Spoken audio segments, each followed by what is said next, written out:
Boy, let's see what Gabriel Martinelli has had to say. Gabriel Martinelli up for Arsenal fight as he makes bold Viktor Gyökeres goal claim. Brazilian thriving on increased competition at the Emirates after scoring against Olympiacos in the Champions League. See, my guy, big up to you lot. Smash the like button if you never sold your Martinelli stocks.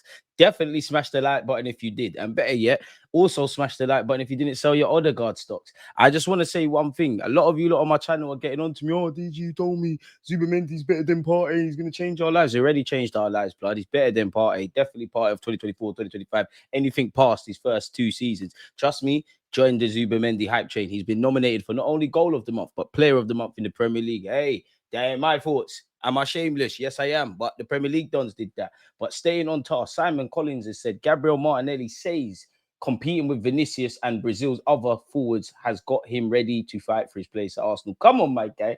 2025-26 season World Cup year. You and Gabriel Jesus. Arsenal fans don't even know what's coming. Brazil to the world and back. A's up to be freeze up. Corner boys in the building on an Arsenal thing. Martinelli has more competitions for a spot in this team after Arsenal signed Eze and Madueke. Trossard's another option. Trossard's clearly ahead of you in the pecking order. Martinelli has said, I feel good. It's the same for the national team. I'm not going to complain to have Vinny, Rodrigo, and Rafinha playing with me. I'm really happy to have them here and happy to have players that we have here as well.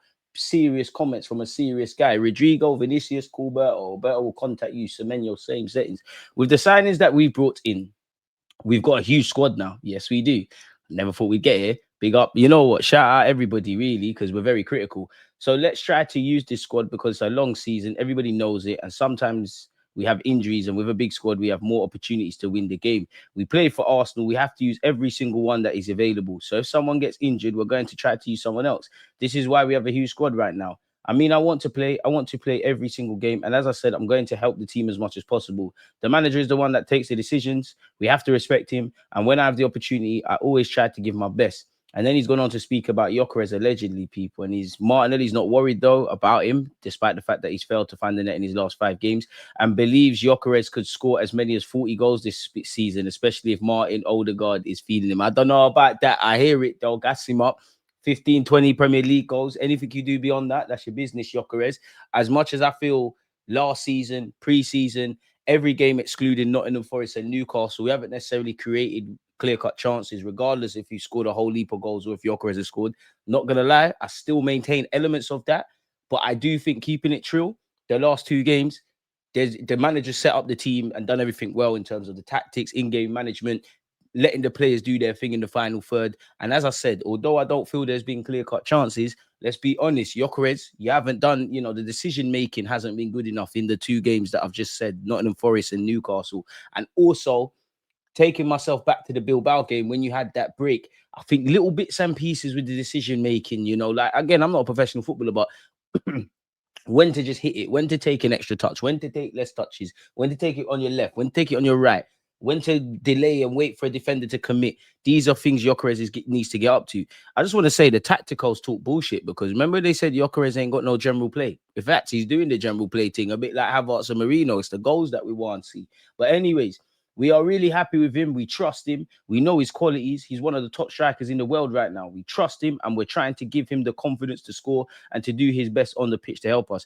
I really like that because naturally he's a new signing. He's looked like an outsider because he's a new signing. Then I think, and I've said a few games ago, I think he's adapted to the system. The system needs to adapt to him or Arteta. Now I think he's fully gelled. You can see he understands which players can play him certain passes and all of those kind of things. Now I think it's down to him, but we could always get better. We trust him and we're trying to give him the confidence to score and to do his best on the pitch to help us. And I'll say this, Martinelli, you're a real G because you waited and waited and waited and waited and waited and waited and smash the like button, subscribe, turn on your notification bells, waited to see if that Gyökeres effort would go in. It didn't. You bagged. So you're a real one, man. I respect that. I see these little things. Nothing goes unmissed with this guy. Subscribe if you're new here. It's really good to play with Martin there because he's always trying to find you when we make the movement. Again, listen, it's above my pay grade, but whatever you did tactically, Odegaard's pulling up on the left-hand side. This is what we want to see Odegaard doing in the lines, feeding the balls and all of these kind of things. Not just pressing and all that jazz. And for Viktor as well, his qualities, he likes to go in behind and attack the opposition's box. Arteta, are you listening? let's keep that up. So I think playing with Martin as well is going to be good for him. We are going to try to give him the ball as much as possible to make him score. I don't know, 30 or 40 goals a season. Listen, I hope so, but he probably has to beat up a couple teams in the Premier League. Therefore, needs to tell Mikel Arteta I'm fit to play in the League Cup. Champions League, Slavia Prague's coming up soon, in which we need Declan Rice and Zubamendi actually against Atletico Madrid to get yellow cards. So they're suspended for that, so that they're back for Bayern on a Jose Mourinho's thing when he told definitely Xabi Alonso. I want to say Sergio Ramos.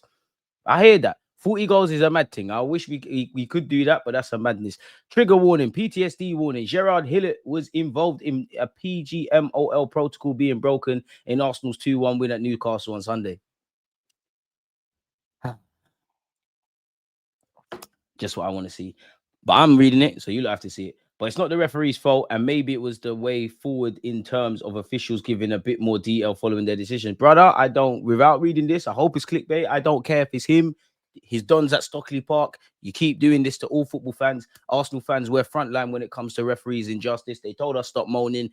It's cool. It is what it is. You have to control the variables you can control. Credit to Nick Pope because he had a great game. I hope Tuchel is watching. But even the Pope on a Sunday can't stop you when the Gunners start gunning. You know how we are. Some alert Arsenal fans may have heard a conversation over the stadium's PR between Hillett and Bukayo Saka at St. James's Park as the referee's microphone was accidentally left on. This private conversation should have never been heard by the crowd of TV viewers. Why? Because about time we heard this. Listen, I'm not a rugby don, but I swear rugby, you hear everything. Shut up, man. Shut up, man. You know, come off my screen. I don't want to hear nothing now apart from this. I don't want to hear nothing. I don't want to hear nothing. You're annoying me, man. I don't want to hear BS.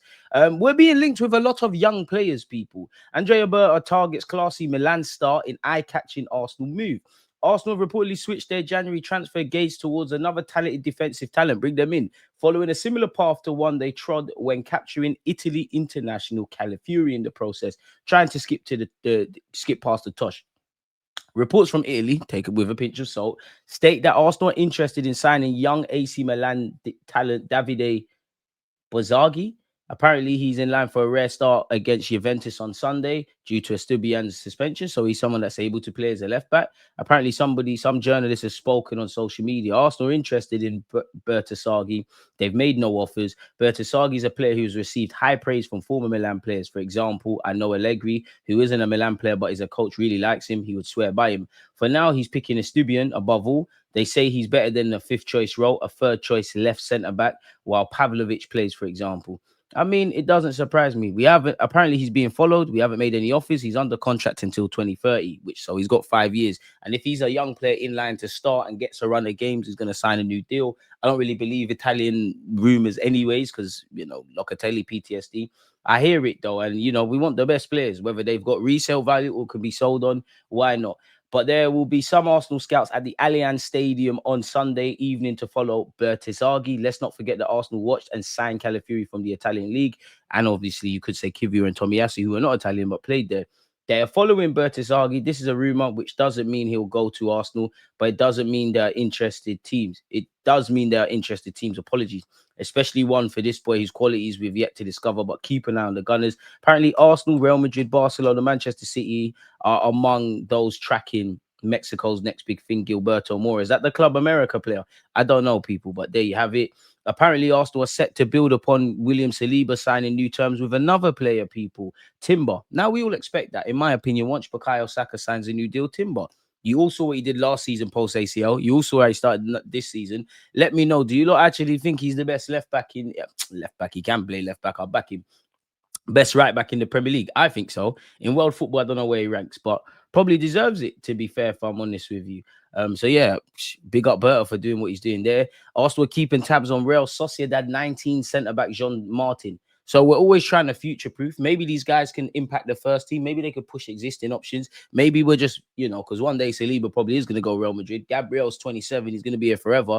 But footballers can always decide to leave, and you never know, people. There might be an opportunity too good to turn down. Also, on top of that, you might get a man. He's a rotationary option. He's on the peripheral. You might get him. Not that I think this is the case with Sociedad, but you might get him for a couple of million and sell him for a lot of million, if that makes sense. So yeah, we've been linked with John Martin of Real Sociedad.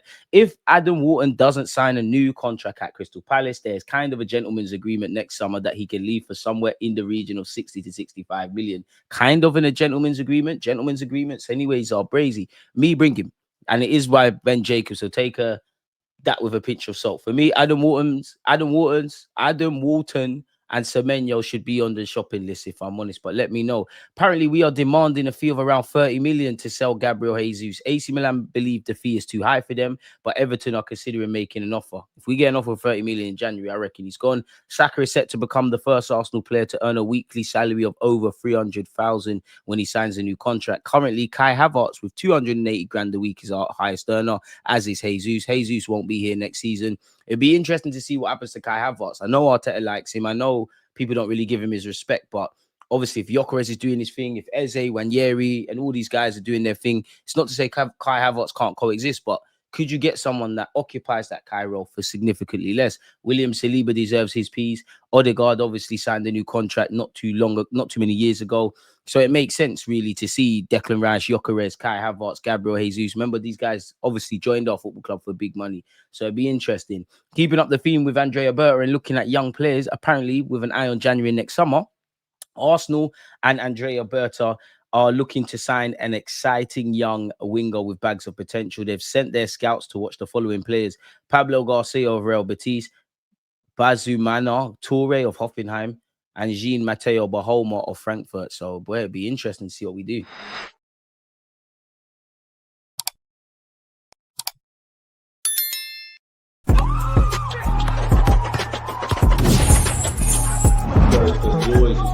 I